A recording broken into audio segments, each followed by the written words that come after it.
在场所有参与原转会的工作同仁，大家午安，大家好。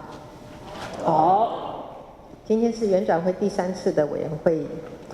3个月前我们也就是上一次开会的时候，那么我们通过了5个主题小组的工作大纲，那么责成小组的召集人就土地、文化、语言、历史跟和解等议题展开厘清真相和促成对话的工作。当时我也特别强调，原住民族的历史争议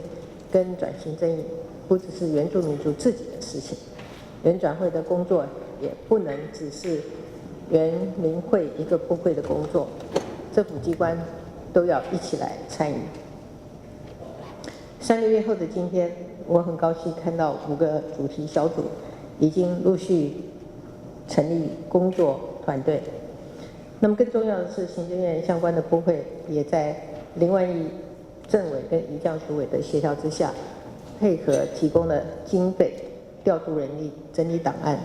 以及思考怎么样能够让原住民族的转型正义跟自己的既有的业务结合。所以今天来列席的幕僚单位，除了我们原住民委员会之外，还有我们教育部的蔡次长。蔡次长在哪里？好，教育部的蔡次长以及文化部的李连全次长。另外，包括国史馆、外交部、退辅会、林务局和台糖公司在内，有许多的单位开始参与原转会的工作。那么这是很好的一个现象。等一下我们就会听到主题小组的报告、工作进度。我们也希望各位委员能够尽量提出建议，参与小组的工作，卷动更多的部会一起来改变，也展开更多的社会对话。那么去年代表政府向原住民族道歉的时候，我曾经说过，我要请求整个社会一起努力，来认识不同的族群的历史跟文化，来打造一个多元平等的国家。那么这就是族群主流化的概念。当原住民族的历史观念能被公部门理解，也能受到社会大众来自内心的关心跟支持，那时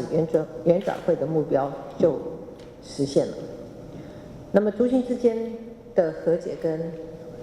合作，就一定会自然而然的发生。观念的转变当然是长期的社会的工程，而过去1年以来，改变已经是一点一滴在累积了。那么前一阵子，原住民族语言发展法通过了，各族族语都成为国家语言，原住民族广播电台也开播了，全国的民众都可以透过收听节目来认识原住民族的音乐跟文化。那么下一个即将发生的改变，就是平埔族群身份的恢复。行政院已经把原住民身份法修正案草案送到立法院审议，未来在法律地位上，平埔各族的族人将会正式的回到原住民族的大家庭。我们都知道，平埔族群并不只是一个族，而是同样区分成许多的族别，既有丰富的文化，也有各自曲折的历史。要面对原住民族的历史争议，就不能刻意的忽略平埔的议题。那么随着平埔各族族人即将恢复法定的身份，后续有哪些权利需要政府特别注重，开始成为大家需要一起思考的事情。比如平埔各族的传统领域要怎么样的认定，个别的平埔族人能不能取得既有的原住民保留地？那么关于文化教育和社会福利的保障，